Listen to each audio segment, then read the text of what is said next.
అంత పెద్ద వ్యక్తియే పార్టీ నుంచి వెళ్ళిపోతే అతను నిలబడతాడు, తన కుటుంబం నిలబడలేకపోయిందేమో, అల్లుడు కుటుంబం నిలబడలేకపోయిందేమో. అదేనండి. ఇలాంటి ఆ. సందర్భంలో విజయసాయి రెడ్డి లాంటి కీలకమైన వ్యక్తే పార్టీ వీడితే మిగిలిన పార్టీ నాయకులందరిలో కూడా ఒక అలజడి మొదలవుతుంది, ఆందోళన మొదలవుతుంది కదా. ఈ ఎలక్షన్స్ కంటే ముందు 8 నెలలు, సంవత్సరం, 2 సంవత్సరాల ముందు వాళ్ళ చెల్లెలు కూడా విడిపోయింది కదా. తన కోసం పాదయాత్ర చేసింది కదా. తన బ్లడ్డే రాజశేఖర రెడ్డి గారి కూతురే అయిపోయి శత్రువులు కూడా ఆ విధంగా మాట్లాడరు, అంతకంటే ఎక్కువగా మాట్లాడుతుంది కదా. శత్రువులు కూడా మాట్లాడినంత మాట్లాడుతాను కదా. వాళ్ళమ్మ విజయమ్మ కూడా ఇది విభేదించింది కదా. సో దీంట్లో ఆత్మ పరమాత్మలు, కుటుంబ బాంధవ్యాలు దీనిల కోసం కాదు. చంద్రబాబు యొక్క భావజాలాలు దాని వ్యతిరేక భావజాలు. నేను ఆ వ్యతిరేక భావజాలాలకు ఆ పిల్లికి గంట కట్టి నిలబడిన వ్యక్తి జగన్మోహన్ రెడ్డి. నేను అతనితో ఉన్నాను. జగన్మోహన్ రెడ్డి అనే వ్యక్తే లేకపోయి ఉంటే ఇంకేముంటాండా? ఒక డెమోక్రటిక్ సిస్టంలో లీడర్ ఆఫ్ అపోజిషన్ ఎంత స్ట్రాంగ్గా ఉంటా అంటేనే ప్రజాస్వామ్యం ఉంటుంది. నేను 151 రావడము తప్పే, చంద్రబాబు నాయుడుకి ఇప్పుడు 164 రావడము తప్పే. రెండూ తప్పే. ఆంధ్ర ప్రజలు చాలా ఆలోచించుకొని చేయాలి. ఎవడు నాయకుడు బాగుంటాడు, ఎవరి వల్ల అయితే దీనిలోకి బాగుంటుంది. ప్రజాస్వామ్యంలో ఇది లేకపోతే, ప్రతిపక్షం అనేది లేకపోతే వీళ్ళు ఆడిందే ఆట. ఎవడు ఏ అబ్రహీం లింకన్ చెప్పినా, ఇంకో రాజకీయవాది ఎవడు చెప్పినా కానీ, ఇప్పుడు కాంగ్రెస్ అనేది కన్నా బలం పడకపోతే మోడీది ఇష్టారాజ్యమే అయిపోతుంది కదా. సో ఇప్పుడు కూడా అంతే. తెలుగుదేశం పార్టీని, కూటమిది ఇప్పుడు ఇష్టారాజ్యం అయిపోయింది ఆంధ్రప్రదేశ్లో. డెఫినెట్గా ఇవన్నీ కూడా మార్క్ మై వర్డ్స్ మళ్ళీ రిపీట్ అవుతుంది. మళ్ళీ 5 సంవత్సరాల్లో ఖచ్చితంగా వైఎస్ఆర్సీపీ మళ్ళీ ఎనికి వస్తుంది, గెలవబోతుంది. అంతే, దాంట్లో వేరే. అంటే మన వైపు నుంచి ఏ తప్పు లేకుండానే కన్న తల్లి బయటికి వెళ్ళిపోయింది, కన్న తల్లి తోడబుట్టిన చెల్లెలు బయటికి వెళ్ళిపోయింది. సో ఆత్మ అని చెప్పుకుని విజయసాయి రెడ్డి కూడా బయటికి వెళ్ళిపోయాడు. మీరు చెప్తున్నట్టు ఆయనతో పాటు జైలుకెళ్ళి మోపిదేవి లాంటి వ్యక్తి బయటికి వెళ్ళిపోయాడు. సో ఎందుకు అంటే మన వైపు నుంచి ఏ తప్పు లేకుండా ఎంతమంది మనల్ని విడిచి మనల్ని కాదు అనుకుని బయటికి వెళ్ళిపోతున్నారంటే, ఆమె ఎప్పుడు 2 years బ్యాక్ వెళ్ళింది కదా. సరే, వాళ్ళ పర్సనల్ ఇష్యూస్, ఏదో ప్రాపర్టీస్ ఇష్యూస్, ఇంకోటో విజయమ్మ గారు నేను కూతురుగా నిలబడాలా అని చెప్పేసి ఫస్ట్ ఇక్కడ తెలంగాణలో పార్టీ పెట్టింది షర్మిలమ్మ. మళ్ళీ ఎందుకు వచ్చిందో అక్కడికి తెలియదు. సో వచ్చినప్పటి నుంచి వాళ్ళు ప్రతిపక్షాలని టార్గెట్ ఏం చేసుకోలేదు. జగన్మోహన్ రెడ్డి అంటే వాళ్ళు ఏదో cinema the greatest wars are with the closest people అని చెప్పేసి పెద్ద పెద్ద యుద్ధాలన్నీ దగ్గర మనం చూసుకున్న కురుక్షేత్రం కూడా దాయాదులతోనే జరిగింది తప్ప వేరే వాళ్ళతో కాదనమాట. సో ఇది కూడా అలాంటిదే. సరే, మేబీ ఒక్కొక్క రీజనింగ్ ఉండొచ్చు, నేను అంత డెప్త్గా మనకు తెలియదు కానీ. సో నేను ఒకటే ఆలోచించినది, ఇంతకుముందు చెప్పినట్టు చంద్రబాబుకు ఒక అగనెస్ట్ ఒక లీడర్ నిలబడాలి. ఒక దమ్మున్నోడు డెఫినెట్గా వీళ్ళని ఛాలెంజ్ చేసి నిలబడతాడు అనే వ్యక్తి. ఇప్పుడు నేను సింపుల్ థింగ్ చెప్తాను. తెలంగాణలో కూడా చూడండి, రేవంత్ నే ఎందుకు అంత క్రేజ్, మాస్ ఫాలోయింగ్, అంతగా జనాలు ఎందుకు వచ్చినారు? He is a non compromisable leader with KCR.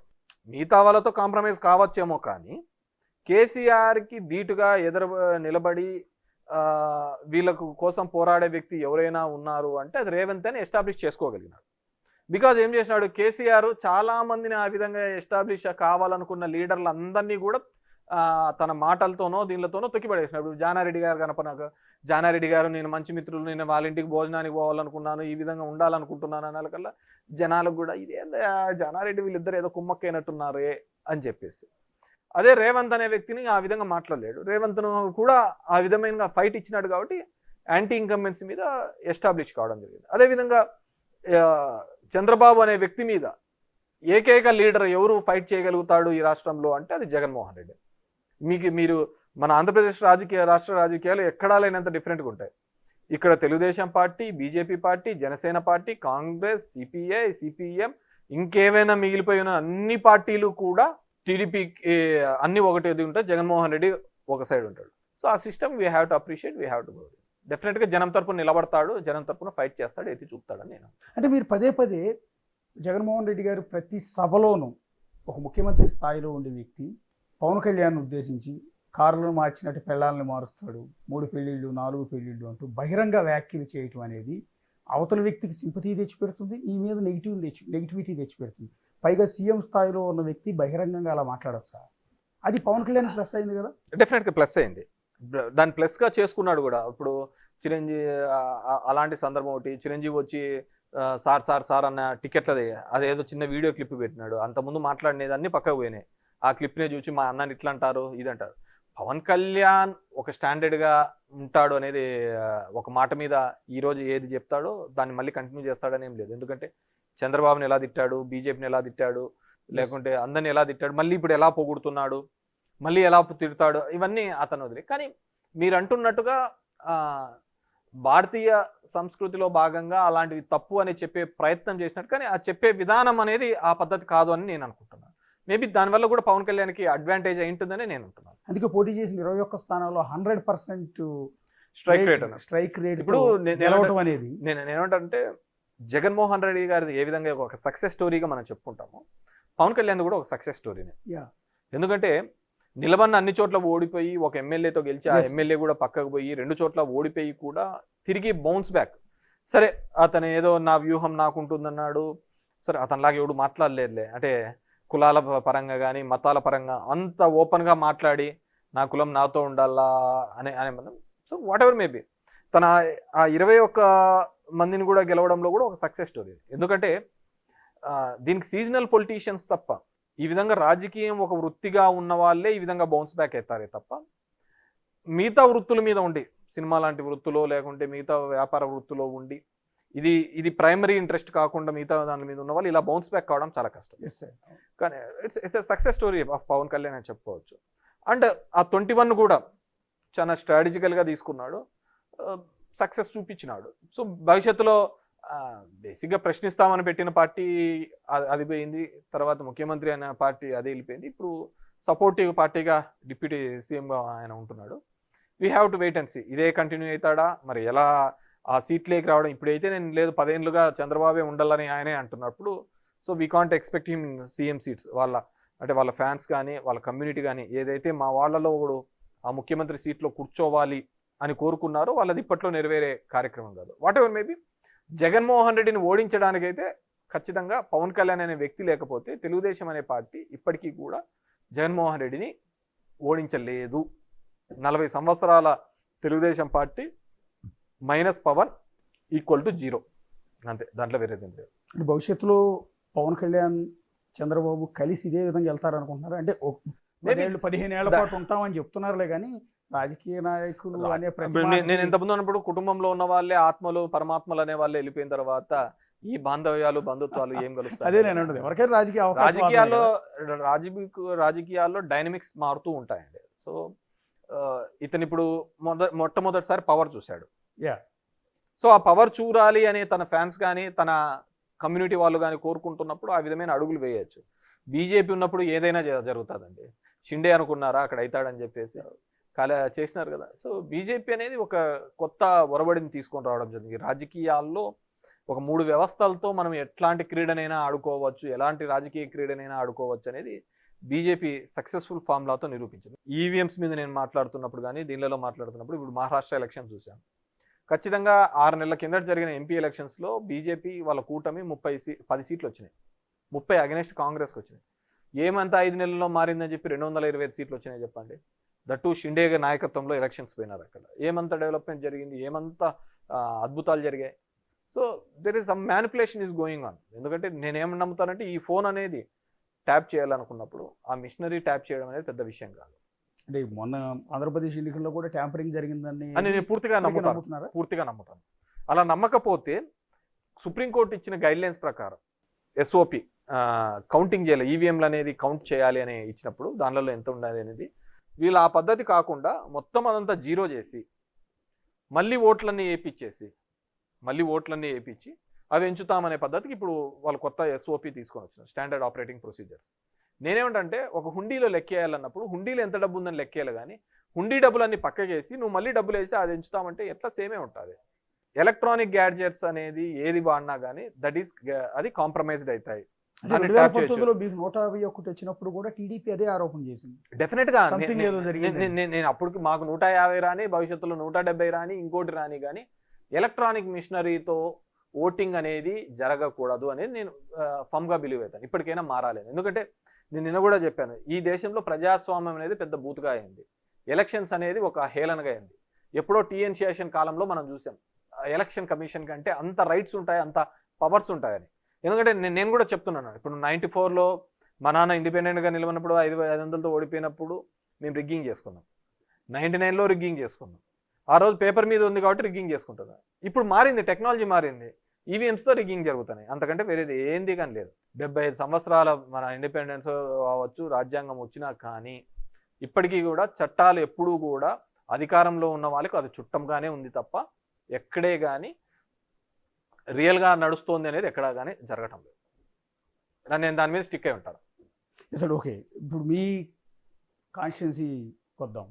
ఇప్పుడు మీ ఓటమి సత్యకుమార్ మీద కాకుండా పరిటాల శ్రీరామ్ మీద అయి ఉంటే బాగుండేది అని అనిపించింది ఎప్పుడన్నా?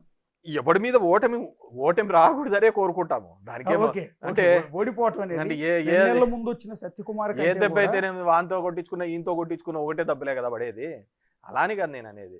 బేసిక్గా ఒక రాజకీయాల్లో ఒక మీరు ఇంతకుముందు అన్నట్టుగా ఎందుకు నిస్తేజపన్నారు ఎందుకు అంటే, అరే నేను 5 ఏళ్ళు 6 ఏళ్ళు అంటే నాకు మొదటి నుంచి కూడా నా ధర్మవరం నియోజకవర్గంలో, సరే ఇప్పుడు సోషల్ మీడియాలో వచ్చి గుడ్ మార్నింగ్ అనేది తెలిసిండొచ్చు, కానీ నేను 2008 నుంచి తీసుకొని వచ్చి ధర్మవరం నియోజకవర్గంలో జరిగిన ప్రతి అభివృద్ధికి కూడా కారణం నేనే. మీరు ఎక్కడ ఏదైనా చూసుకోండి, నేను అది నా పేరు మీదనే ఉంటుంది, నేను చేసిన అభివృద్ధి. కానీ సరే అంటే నా సొంత డబ్బులేం కదా, ప్రభుత్వం నుంచి తీసుకొని వచ్చి ఒక వారధిగా నేను పనిచేసినాను.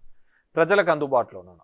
ఎన్నో అలిగేషన్స్, ఎన్నో తిట్లు అనవసరమైనవి అన్నీ భరించి అన్నీ చేసి ప్రజలకు అందుబాటులో ఉండి ఒక పేదవాడికి ఏ కష్టం వచ్చినా, ఇప్పుడు నేను 27,000 ఇండ్లు మిగతాదంతా సెంటు కట్టించిన, నేను 2 సెంట్లు ఇచ్చిన. అన్ని చేసిన తర్వాత ఎవరో ఒక 2.5 నెలకు వచ్చి అతను ముఖ్యోడు తెలుదు, మొహం ఎవడు తెలుదు, ఎలా ఉంటాడు తెలుదు, అతని ఆలోచన విధానం తెలుదు, అతను చేసిన మంచి ఎందుకు చెడు తెలుదు, ఊరికనే ఒక హైప్ మీద 2.5 సంవత్సరాలు మా కులమనో లేకుంటే ఇంకోటనో ఓట్లు వేసి గెలిపిస్తే ఇంకా మనం పని చేయడం వల్ల ఏం ఉపయోగం అనేది నన్ను నిజంగా చాలా బాధించింది. 4 పిల్లలా? పెద్ద పాప ఎవరు? ఎంతరా నీ వయసు? 7. నెక్స్ట్ పాప ఎవరు? నీకెంత? 5. 3 ఏళ్ళ పాప ఎవరు? 3 ఏళ్ళు. సంవత్సరం పాప ఇది ఉయ్యాల్లో ఉందా? ఇప్పుడు కానీ యుద్ధం ఆగిందా లేదా? కుటుంబాన్ని అంతా వదిలిపెట్టి ఇప్పుడు నేను బయటికి కనపడేంత వరకు నేను తిరుగుతున్నాను. నా వైఫ్ తిరిగింటుంది, ఒక 2-3 సార్లు తిరిగింటుంది టౌన్ అంతా. మా తమ్ముడు తిరిగింటాడు, ఒక 3-4 సార్లు తిరిగింటాడు. ఏ కష్టం వచ్చినా ఎంత అంటే అంత డబ్బులు ఇచ్చింటాడు. పిల్లల చదువు కోసమో కష్టం ఉన్న ప్రతి చోట కూడా సాయం చేసింటారు. సరే ఇప్పుడు కొత్తగా వచ్చినాడు కదా, చూడండి అతన్ని కూడా చూడండి, 2 నాళ్ళు ఏం తప్పు ఉంది. అతను చూసిన తర్వాత నాకు కూడా టైం దొరికింది నా ఫ్యామిలీతో స్పెండ్ చేసుకోవడానికి, నాకున్న చిన్న కోరికలు తీర్చుకోవడానికి. నీకు కోరికలు తీర్చుకొని వస్తాను. పార్టీ ఆదేశించిన కార్యక్రమాలన్నీ పార్టిసిపేట్ చేస్తా పోతాం. మేబీ నేను భవిష్యత్తులో కూడా ఆ విధంగా గుడ్ మార్నింగ్ అనే కార్యక్రమం పేరు మీద నేను అంతగా కూడా తిరగలేనేమో. ఇంట్రెస్ట్ పోతుంది, ఇంత కష్టపడినా కానీ లాస్ట్ వచ్చే ఎవడో గాలికి అట్లా గెలిచిపోతా అంటే మనకేముంటుంది, ఆ రోజు మనం గాలి ఎట్లా వస్తే అట్లా చూద్దాంలే అనే పద్ధతికి వస్తున్నాం. కానీ డెఫినెట్గా మా పార్టీ తరఫున కావచ్చు, ప్రజల తరఫున కాబట్టి ఏ కష్టం వచ్చినా కానీ డెఫినెట్గా నిలబడతాను. ఎందుకంటే నాకు ఇంకో వృత్తి తెలియదు, నాకు ఇంకో విద్య తెలియదు. చివరిగా ఒక మాట అండి, మీ బాబాయ్ గారు పెద్దారెడ్డి గారు తాడిపత్రిలో జేసీ ఫ్యామిలీని ఎదుర్కొని నిలబడిన ఏకైక వ్యక్తి అని చెప్తూ ఉంటారు. అలాంటిది మొన్న ఎన్నికల్లో ఆయన పరాజయం పొందిన తర్వాత ఇంతవరకు కాన్స్టిట్యున్సీలో ఆయన అడుగు పెట్టలేకపోతున్నారు కదా. కాన్స్టిట్యున్సీలోకి 2-3 సార్లు పోవాలనే ప్రయత్నం చేసినారు. అటాక్ జరిగింది కదా, ఇంటి మీద జరగలేదు. అది సోషల్ మీడియాలో వచ్చినదంతా ఎలక్షన్స్ రిజల్ట్స్ మధ్యలో వచ్చిన గొడవ. ఓకే, ఆ సోషల్ మీడియాలో. కానీ ఇంటి మీదకి అటాక్ జరిగింది. కానీ పోలీసు వాళ్ళు ఎస్పీ గారిని ఒక 10 సార్లు కలిశారు. 2-3 సార్లు పోయే ప్రయత్నం చేసిన ప్రతిసారి సిఐలు వాళ్ళు అరెస్ట్ చేయడం, మళ్ళీ వెనక్కి తీసుకొని రావడం జరుగుతుంది. కోర్టుకు కూడా పోవడం జరిగింది, హైకోర్టులో కూడా అది నడుస్తుంది. నాకు తెలిసి ఒక 2-3 డేస్లో ఏదో ఒక ఆర్డర్ వస్తుందని అనుకుంటున్నాము. సరే ఇప్పటి వరకు అయితే ప్రభాకర్ రెడ్డికి అయితే గవర్నమెంట్ ఉంది అని నడిపిస్తున్నాడు. సో నీ వారసుడుగా నీ కొడుకుని తీసుకొని వచ్చి పెట్టు. What's next? ఇదే విషయము ప్రభుత్వం ఏమి 100 సంవత్సరాలు ఉండే ప్రభుత్వాలు ఏం కాదు. సో తర్వాత అయినా వచ్చిన ఇబ్బందే కదా పడేది. It's bad culture. ఇలాంటి కల్చర్ ఎప్పుడే కానీ మనము ప్రమోట్ చేయకూడదు అనేది నేను అంటున్నాను. సో ఇప్పటికీ కూడా మనం ఎప్పుడు పోయినా కానీ ఆ ధర్మవరంలో మన గురించి ఆ రోజు ఉన్నప్పుడు బాగుండేప్ప అని అనుకుంటే చాలా, దాంతకంటే మనం చేయాల్సిన క్రెడిట్ ఏముంటుంది. అంటే ఓటమి తర్వాత మీకు ఏ పార్టీలోకి వెళ్ళాలని అనిపించలేదు? అంటే జనసేనకి వెళ్తారు మీరని విపరీతంగా ప్రచారం చేశారు సోషల్ మీడియాలో వచ్చింది అని దాన్ని తగ్గట్టుగానే వచ్చింది. కానీ నేను చెప్పాను కదా, నాకు ఇది భావజాలాల ప్రకారం నేను జగన్మోహన్ రెడ్డి గారితోనే సేల్ అయిదామని అనుకున్నాను. పవన్ కళ్యాణ్ గారు ఇంకా ఇప్పటికీ హీజ్ ఓన్లీ షేరింగ్ పార్ట్నరే కదా. పవన్ కళ్యాణ్ అనే అతను రాడికల్ ఇన్ మైండ్. సో ఉన్న దాంట్లో గ్రోత్ ఉంటుందని నేను కూడా అనుకున్నా. చిరంజీవి చాలా అంటే మెత్తం దొంగ అని మెత్తగా మాట్లాడేసి అయిపోగొట్టాలని చూస్తాడు. పవన్ కళ్యాణ్ అట్లా కాదు, రాడికల్గా చేయాలని చూస్తూ ఉంటాడు. So we have to wait and see. నేను అలాంటిలేదు, I will sail with the Jaganmohan Reddy. Maybe Jaganmohan Reddy అధికారంలోకి వచ్చిన తర్వాత ఏమన్నా రాజకీయాలు వద్దనుకున్న రోజు పక్కకు వస్తాను. ఎస్, థ్యాంక్ యూ వెంకటరామరెడ్డి గారు. Thank you. ధర్మవరం మాజీ ఎమ్మెల్యే కేతి రెడ్డి గారు చాలా అంశాలు మనతో డిస్కస్ చేశారు. పార్టీ ఓటమి తర్వాత చేయాల్సిన పోస్ట్ మార్టం, పర్టికులర్గా ధర్మవరం కాన్స్టిట్యున్సీలో ఇంటింటికి గుడ్ మార్నింగ్ పేరుతో ఎంత కష్టపడి తిరిగినా కూడా తాను ఓటమి పాలవటం పైన రకరకాల అంశాలు ప్రస్తుతం మనతో మాట్లాడారు. Signing off, this is the show. For more videos like this, subscribe Big TV channel.